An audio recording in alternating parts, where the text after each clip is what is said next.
My name is Emily. What happened with my uncle will absolutely shock you. If you stay with me until the end of my story, I've got a surprising twist waiting for you. Let's dive in without wasting any more time. I never imagined my life could get this complicated or spiral so out of control. If someone had told me this story years ago, I probably would have laughed it off. But here I am, carrying a secret that has reshaped my entire life. It all started when my relationship with Matt ended. We'd been together for 3 years and I thought we had a future. But one day out of nowhere, he hit me with the worst words I've ever heard. I don't think I love you anymore. My world came crashing down. I stopped eating, couldn't sleep, and stayed locked in my room for days. My family was worried, but I didn't want to talk to anyone. Then one day there was a knock at my door. When I opened it, I saw my Uncle Jack standing there. Jack is my mom's older brother, usually quiet and reserved at family gatherings. He was never really close with us and mostly kept to himself. But that day, there was something different about him. With a gentle expression and a calm voice, he said, "Emily, can we talk for a bit?" At first, I wanted to turn him away, but there was a softness in his tone that stopped me. I agreed to sit and talk with him. Jack's way of talking to me was unlike anyone else's. He listened without judgment. We ended up talking for hours. For the first time, I realized there was so much more to him than I had thought. And he didn't just stop by. Once he started coming every week, taking me out to get some fresh air. First, it was simple walks in the park, then coffee outings, and soon I found myself looking forward to spending more time with him. Our connection grew deeper in a way I never expected.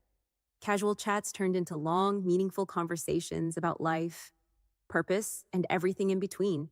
Jack gave me a sense of peace I hadn't felt in years. It even made me question my relationship with Matt. Had I made a mistake by putting him on a pedestal? Or was real love supposed to feel like what Jack made me feel? One evening, Jack invited me over to his house. "I got a new record you have to hear," he said. A small voice in my head told me spending this much time with him might not be right, but I couldn't help myself.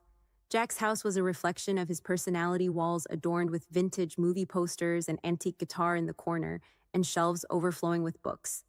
It felt like stepping into a storybook. That night, as the record played, there were moments when our eyes met and neither of us spoke. The silence carried more meaning than words ever could.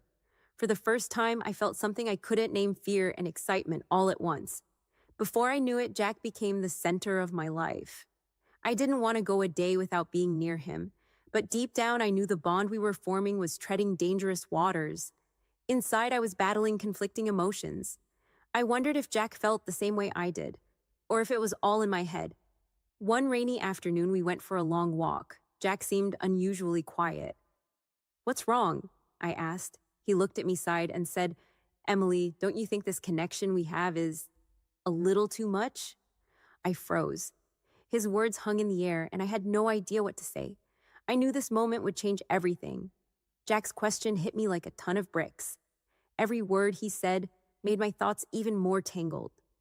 On one hand, I knew he had a point, but on the other, I couldn't understand why he was questioning our connection. "Yeah, maybe it is," I said softly. But the look in my eyes must have spoken louder than my words. Jack noticed it too. We kept walking in silence, the rain growing heavier, neither of us sure what to do next. That evening, back home, my mind wouldn't stop racing. My heart pounded as I replayed everything that had happened. I tossed and turned all night, haunted by the memory of Jack's deep, searching gaze. I spent days thinking about it. What would I say the next time I saw him? Was it right to keep this connection alive, or did I need to walk away completely? But at the same time, the thought of creating distance scared me even more. A week later, I got a message from Jack. "Emily, we need to talk. Are you free today?" My breath caught as I read those words. This felt like a turning point, one that would decide where our feelings were heading. "Of course," I replied and set out for his house. My heart was racing so fast I could barely remember the drive there. When I arrived, Jack opened the door. The uncertainty on his face made me both nervous and curious. "Come in," he said quietly. We sat in his dimly lit living room, and the silence between us felt heavy with unspoken words. Finally, Jack broke the silence.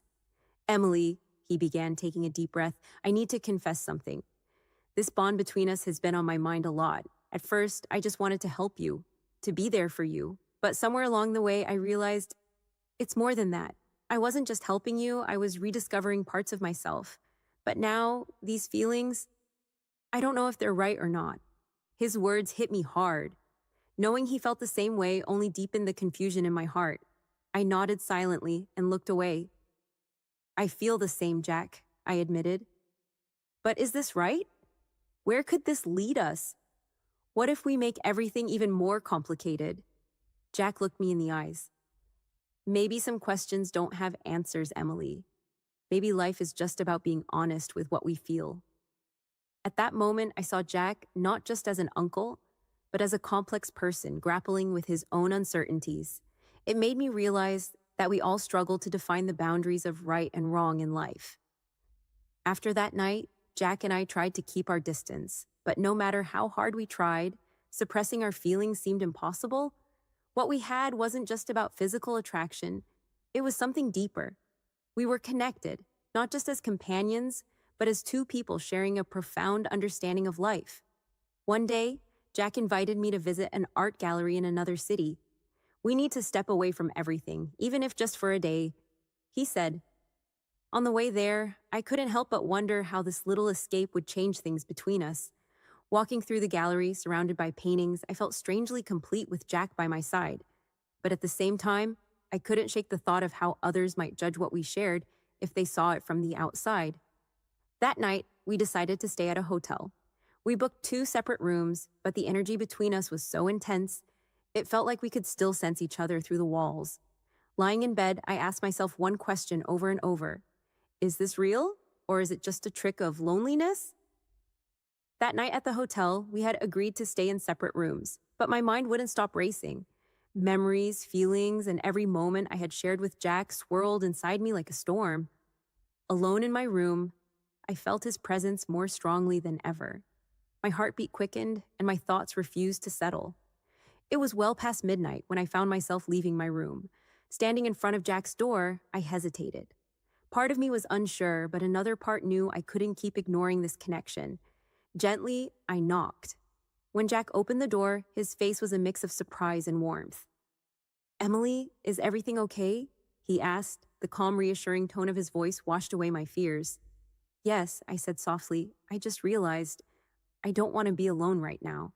Jack paused, then stepped aside to let me in. The moment I entered his room, his presence had its usual calming effect on me.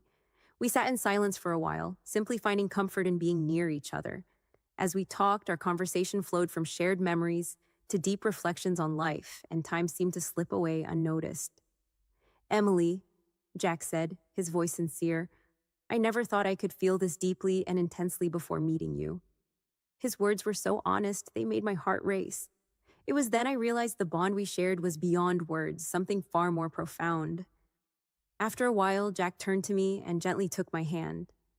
"Thank you for being here," he said.